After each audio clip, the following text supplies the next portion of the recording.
Leo kumekuwa na shangwe la Mama Samia hapa external viwanja vya Benjamin Mkapa, na huyu ndio Master One mwenyewe. Kitu gani kimekuvuta Master One kuandaa tamasha hili? Vitu ambavyo vimenivuta kuandaa tamasha hili ni vitu vingi.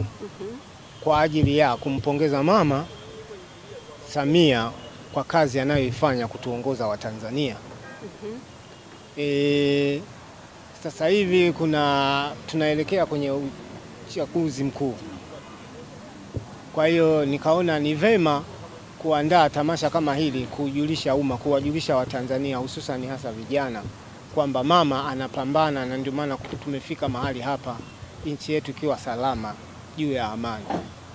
Vijana unapenda kuambia nini Master One?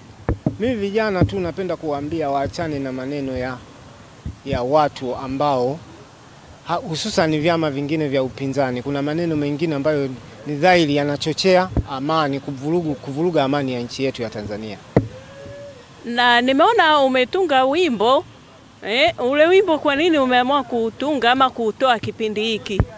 Niliamua kuutunga huo wimbo kwa sababu ni kumpongeza Mama kwa kazi anayoifanya kutuongoza Watanzania. Unajua, ili kuwafikia Watanzania kwa uharaka zaidi ni kwa njia ya wimbo. Na vyombo vya habari hususan kama nyie unapeleka habari zinasambaa kwa haraka zaidi ili Watanzania waweze kujua juu ya amani ya Tanzania. Pengine kuna mtu hajauona, umpe akapela fupi kwamba nimeona mpinzani sio mwana. Yani kiufupi ni wapinzani sio wana. Kwa nini? Kwa sababu wapinzani wanachochea vurugu katika nchi yetu ya Tanzania. Hebu mpe mtazamaji akapela fupi. So wana wapinzani so wana, wanataka vunjamani so wana,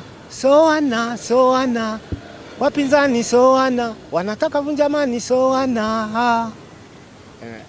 Maneno yako ya mwisho ni yapi kwa mtazamaji kuelekea uchaguzi huo wa Oktoba?